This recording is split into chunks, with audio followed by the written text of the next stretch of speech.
आनंदी मालिकेच्या आजच्या भागामध्ये इथे आता प्रांजल युगंधरवरती खूपच जास्त चिडलेला असतो.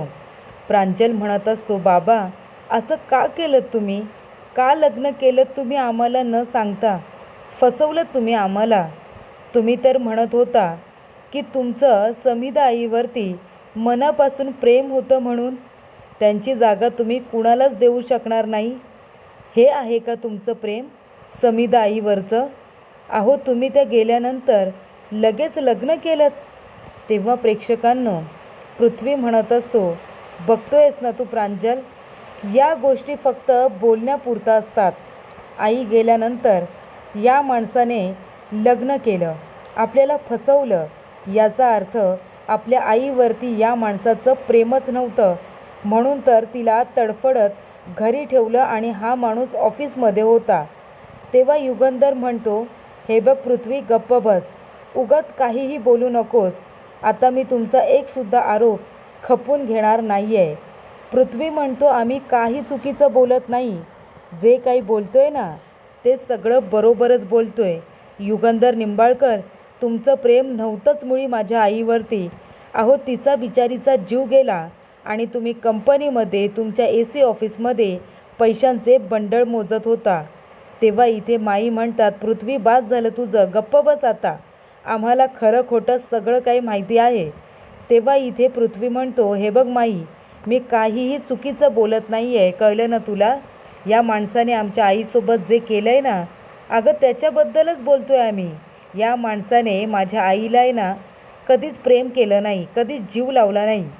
कसं त्या आनंदीबरोबर वागतायत बघितलंस ना? आमच्या आईबरोबर कसे आधी असे वागले का? तेव्हा इथे शिल्पा म्हणत असते, अरे असं नाही आहे, काय बोलतोयस तू पृथ्वी? आनंदीबरोबरचं लग्न आहे ना, ते लग्न, ती परिस्थिती तशी होती.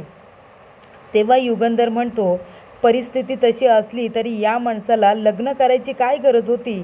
आमच्याशी खोटं बोलले, फसवलं आम्हाला. तेव्हा ती म्हणते, अरे नाही फसवलं आहे, त्यांनी चोरून मोरून लग्न केलं आहे, बरोबर ना? तेव्हा शिल्पा म्हणते, अरे युगंधर चोरून लग्न का करेल? तुला माहिती आहे का, त्याने सगळ्यांच्या समोर देवब्राह्मणांच्या साक्षीने लग्न केलं आहे, अख्ख्या गावासमोर लग्न केलं आहे. हे बघा, तुम्ही त्याच्याबद्दल चुकीचा गैरसमज करू नका. तेव्हा पृथ्वी म्हणतो, जाऊ दे ना, तुम्ही सगळेच या लपवाछपवीमध्ये सामील आहात. आम्हाला आता कुणाशी काही बोलायचंच नाही आहे. आणि तिघेही जणं निघून जातात. तेव्हा शिल्पा म्हणते, बघितलंस युगंधर, या आनंदीमुळे किती मोठा गैरसमज झाला आहे मुलांचा. हिने कशाला त्यांना सत्य सांगण्याचा प्रयत्न केला, ते पण अशा पद्धतीने. तेव्हा इथे धनश्री म्हणते, नाहीतर काय आनंदी, अगं तू त्यांना आधीच सत्य सांगितलं असतंस तर बरं झालं असतं नाही का? आता त्यांना कशा पद्धतीने कळलं आहे की ते आता भाऊजींना चुकीचं समजतायत. भाऊजींनी त्यांच्यासाठी खूप काही केलं आहे, पण शेवटीला ती मुलं बोलताना आमच्यासाठी काय केलं आणि आमच्या आईसाठी काय केलं असंच बोलतायत ना. चूक तुझी. आणि मुलं बोलले कुणाला? तर भाऊजींना बोलले. तुझ्यामुळे किती आणि काय काय ऐकून घ्यावं लागलं त्यांना. तेव्हा इथे शिल्पा म्हणते, युगंधर बघितलंस, आणि तू म्हणत होतास की ह्या आनंदीला माफ कर, सून म्हणून स्वीकार कर. आता तर मी हिचा अजिबात सून म्हणून कधीच स्वीकार करणार नाही आहे. आणि हे घर सोडूनसुद्धा मी जाणार नाही आहे युगंधर, कारण आज माझ्या मुलांना माझी गरज आहे. मी कुठेही जाणार नाही आहे. आज जे काही घडलं आहे ते चांगलं घडलं नाही, आणि हे सगळं ह्या आनंदीमुळे घडलं आहे, कळलं तुला? आनंदीमुळेच घडलं हे सगळं. तेव्हा इथे शिल्पासुद्धा रागाने निघून जाते. तेव्हा युगंधर म्हणत असतो, आनंदी, तुला हे सगळं करायची काय गरज होती? बघितलंस ना मुलांचा केवढा मोठा गैरसमज झाला आहे. आज पुन्हा माझं घर तुटलं. इतक्या वर्षानंतर माझी मुलं माझ्या जवळ आली होती. मला बाबा म्हणून त्यांनी मान्य केलं होतं, पण आज शेवटीला तीच परिस्थिती पुन्हा निर्माण झाली. माझी मुलं माझ्यापासून दुरावली आनंदी, आणि हे सगळं आहे ना ते तुझ्यामुळे झालं आहे, तुझ्यामुळे. तू जर त्यांना नीट सत्य सांगितलं असतंस तर आज ही परिस्थिती उद्भवली नसती. आणि त्यानंतर जे झालं ते चांगलं नाही झालं असं म्हणत युगंधरसुद्धा तिथून निघून जातो. तेव्हा इथे माई आनंदीजवळ येतात. आनंदी म्हणते, माई, मी तर मुलांना चिठ्ठीमधून सगळं सत्य सांगण्याचा प्रयत्न केला होता, पण त्यांना काहीच कसं कळलं नाही? त्यांच्यापर्यंत चुकीची चिठ्ठी पोचली आहे का?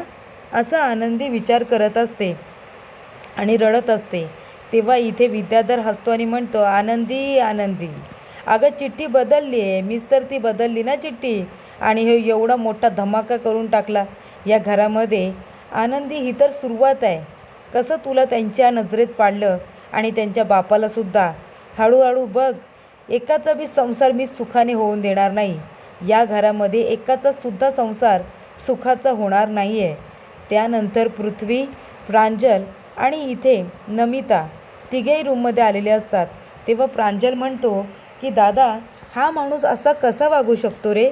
म्हणजे आपल्या आईवरती यांचं तर खूप प्रेम आहे ना, समिता आईवरती. मग हे लपून छपून त्या आनंदीबरोबर लग्न कसं काय करू शकतात? काय अर्थ आहे का याला? अरे कसे वागले ते?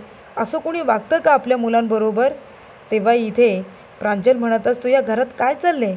सगळेजण नुसते लपवाछपवी करतात, आपल्याला कोणी काही सांगतच नाही. तेव्हा इथे नमिता म्हणत असते, मला तर वाटतं आहे की या सगळ्यांनीच आपल्यापासून ही गोष्ट लपून ठेवली. तुला काय वाटतं दादा? मला वाटलं होतं आई आता नाही आहे, पण बाबा आपले आहेत ना, आपल्याला ते कधी एकटं नाही सोडणार. त्यांचं आपल्यावरती खूप प्रेम आहे असं मला वाटलं होतं. पण आता असं वाटतं आहे की आई गेली आणि बाबांनी आपल्याला परकं केलं. आज मला दादा अनाथ झाल्यासारखं वाटतंय रे, खरंच अनाथ झाल्यासारखं वाटतंय. तेव्हा इथे पृथ्वी म्हणतो, हे बघ मिताली, असं नाही बोलायचं. अनाथ का बोलतेस तू स्वतःला? हे बघ, आपण आहोत ना तिघेजण एकमेकांना. आई गेली, आपण समजायचं रक्ताचं नातंही बाबांबरोबरचं संपलं. अगं आपण तिघेजण आहोत एकमेकांना. आता आपण एकमेकांचे आई बाबा आणि आपणच एकमेकांचे भावंडंसुद्धा. कळलं तुला? पुन्हा तुझ्या तोंडून हा शब्द नाही आला पाहिजे की आपण अनाथ आहोत. फक्त एक गोष्ट आता सगळ्यांनी लक्षात ठेवा, या घरातल्या कुठल्याही व्यक्तीवरती आपल्याला आता विश्वास ठेवायचा नाही आहे. आपण सगळ्यांवरती विश्वास ठेवला, सगळ्यांच्या बोलण्यावरती विश्वास ठेवला, पण आता नाही. आपण आता एकाही माणसाच्या बोलण्यावरती विश्वास ठेवायचा नाही आहे. आपण फक्त तिघांनीच एकमेकांबरोबर राहायचं. हे घर आपल्याला आता परकं झालं आहे, पण आपण तिघेजण एकमेकांजवळ अगदी घट्टपणे राहायचं. कुणावरतीही अजिबात विश्वास ठेवायचा नाही. कळलं तुम्हाला दोघांना? तेव्हा इथे मिताली म्हणते, हो दादा, आता कुणाच्याही बोलण्यावरती विश्वास नाही ठेवायचा. तेवढ्या त्या ठिकाणी आलेली असते शिल्पा. शिल्पा म्हणत असते, मुलांनो दरवाजा उघडा रे, माझ्यावरती रागवू नका रे, दरवाजा उघडा. तेव्हा इथे शिल्पा म्हणते, हे बघा, तुम्ही आहे ना युगंधरवरती विनाकारण रागवत आहे. त्याने काही चुकीचं केलेलं नाही आहे. तुम्हाला नाही माहिती त्यावेळची परिस्थिती काय होती. त्याला लग्न करावं लागलं, पण ते स्वतःच्या मर्जीने नाही. युगंधर खोटं बोलत नाही आहे, तो खरं बोलतो आहे. तुम्ही प्लीज एकदा दरवाजा उघडा, माझ्याशी बोला तरी. मी आहे तुमची आत्या. तेव्हा मिताली म्हणते, नाही आत्या, आता आम्ही कुणासाठीही हा दरवाजा उघडणार नाही. तेव्हा पृथ्वी म्हणत असतो, आत्या, तूसुद्धा ही गोष्ट आमच्यापासून लपूनच ठेवली आहेस ना, तू प्लीज जा इथून. तेव्हा प्रांजलला वाईट वाटतं, आपली आत्या रडते हे बघून. तो दरवाजा उघडायला जाणारच असतो. तेवढ्यातच पृथ्वी त्याचा हात पकडतो आणि म्हणतो, कुठे चाललं आहेस तू? प्रांजल, अजिबात दरवाजा उघडायचा नाही. प्रांजल म्हणतो, अरे दादा, आपली आत्या आहे. तो म्हणतो, असू द्या, आत्यासुद्धा असली तर. कुणीही नाही आहे आपलं आता. आत्याने तरी काय केलं? ही गोष्ट आपल्याला तिने तरी विश्वासात घेऊन सांगायला हवी होती ना, पण नाही, कुणीही आपल्याला सांगितलं नाही. सगळ्यांनी आपला विश्वासघात केला. तेव्हा शिल्पा म्हणते, नाही रे, असं नका करू.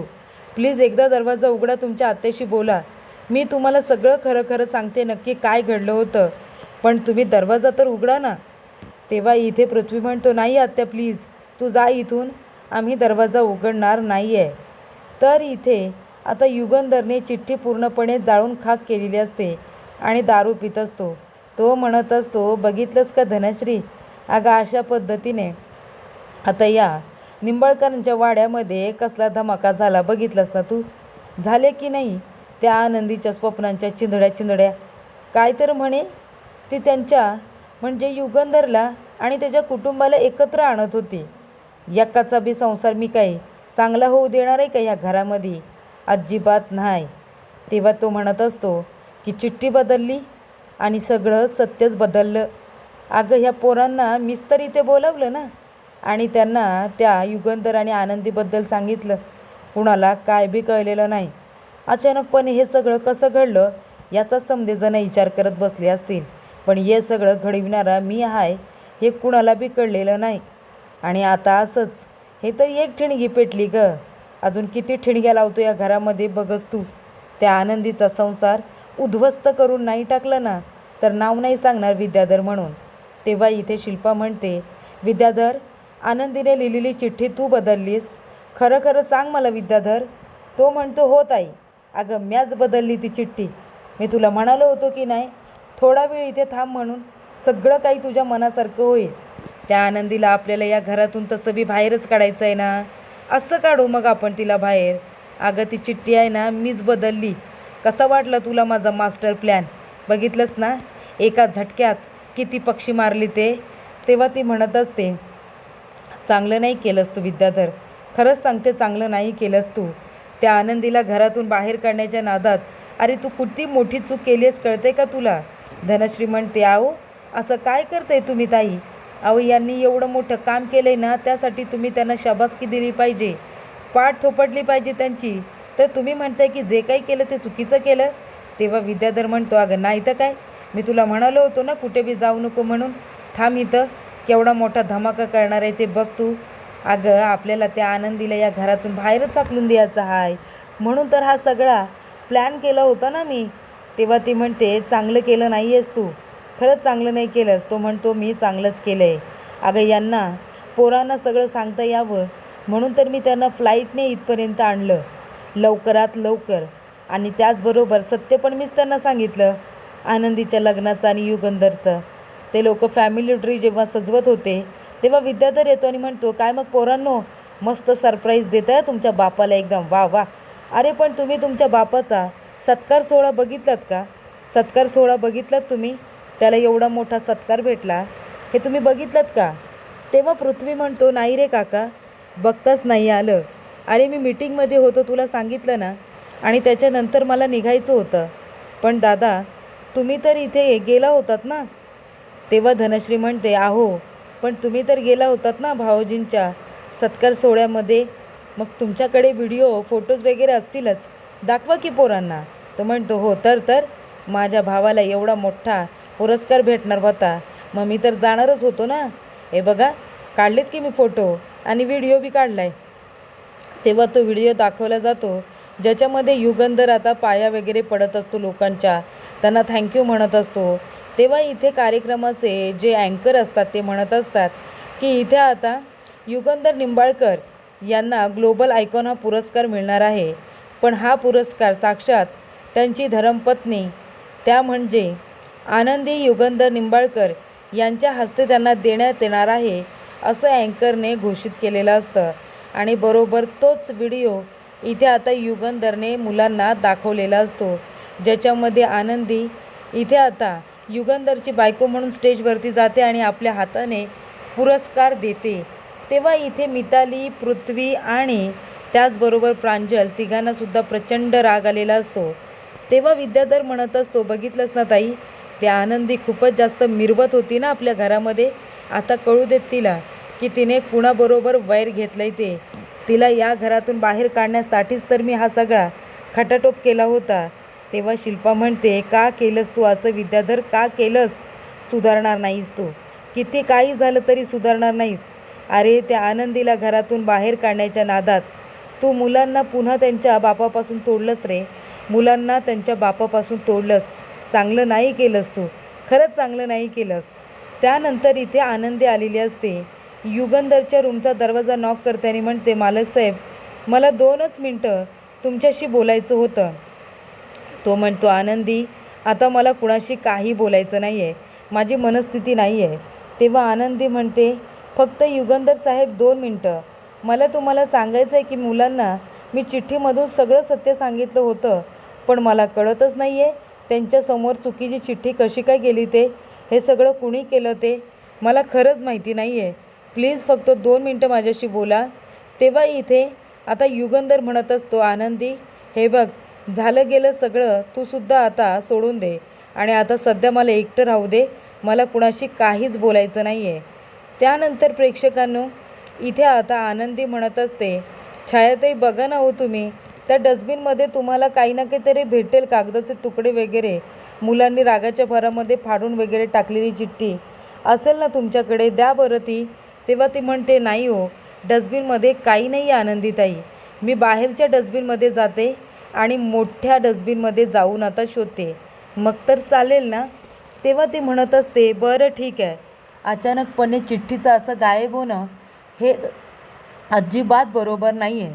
त्यानंतर धनश्री म्हणत असते, अहो असं काय करताय तुम्ही शिल्पाताई? अहो यांनी जे काही केलं त्या आनंदीला या घरातून हाकलून देण्यासाठी केलं. आपल्याला सगळ्यांना तेच हवं होतं ना की आनंदीने या घरामधून निघून जावं म्हणून. मग आता ते पूर्ण होणार आहे ना. तेव्हा इथे शिल्पा म्हणते, विद्याधर असा का नीचपणा केलास तू? का केलंस तू असं? त्या आनंदीला घरातून बाहेर काढण्याच्या नादामध्ये एका बापाला आपल्या मुलांपासून तोडलंस, मुलांना बापापासून तोडलंस. अरे कुठे भरशील ही पापाचे तुझे आता दिवस? कुठे भरशील हे पापाचे दिवस? तू चांगलं केलंच नाही आहे विद्याधर, खरंच. अरे हा पापाचा घडा तुझा भरत चालला आहे, कळलं तुला? तेव्हा ती म्हणत असते की मुलांना खूप वाईट वाटले. त्यांना ती आनंदी नाही, युगंधर चुकीचा वाटतोय. तू बघितलं नाहीस का? अरे युगंधरला कसे बोलले ते. तू चांगलं नाही केलेस विद्याधर, अजिबात चांगलं केलं नाही आहेस. तो म्हणतो, हां हां ठीक आहे ठीक आहे, जा तू पण जा मला सोडून. पण एक गोष्ट लक्षात ठेव, आज तू या घरामध्ये जी आहेस ना ती माझ्यामुळे आहेस. तुझा तो लाडका भाऊ तुला घरातून बाहेर काढायला निघाला होता, कळलं ना? मी तुला थांबवलं इथे, मी. विसरू नकोस आहे ताई. जा, काय करायचं आहे ते कर, जा. तर पुढील भागामध्ये इथे आता पृथ्वी म्हणत असतो, तुम्ही काय म्हणाल होतं बाबा? नाईलाजाने लग्न केलं ना तुम्ही आनंदीबरोबर. मग हे घ्या डिवोर्स पेपर, सही करा तिच्याबरोबर आणि या बंधनातून मुक्त व्हा. तुम्ही नाईलाजाने लग्न केलं होतं ना, मग या बंधनातून मुक्त व्हा ना तुम्ही आता. कशाला मग तुम्ही ह्या बंधनामध्ये जबरदस्तीच्या अडकलाय? हा घ्या पेन पेपर आणि करा डिवोर्स पेपरवरती सही. तेव्हा आनंदीला आता धक्का बसतो. तिचा हात बांगडीचा हा आता त्या पिलेरला ठोकला जातो आणि तिच्या हातातून रक्त येत असतं. आणि तेव्हा इथे युगंधर निंबाळकर मागे वळून वळून बघत असतो. आणि तेव्हा प्रेक्षकांनो, पृथ्वी म्हणत असतो की युगंधर निंबाळकर, करा डिवोर्स पेपरवरती सही आणि द्या ना ह्या आनंदीला डिवोर्स, देऊन टाका. तिच्याबरोबरचं नातं हे जबरदस्तीने जोडले गेलेलं आहे ना, मग कशाला त्या नात्यामध्ये अडकून राहायचं? द्या आनंदीला डिवोर्स, पाडा आता तुकडा, असं पृथ्वी युगंधरला म्हणत असतो.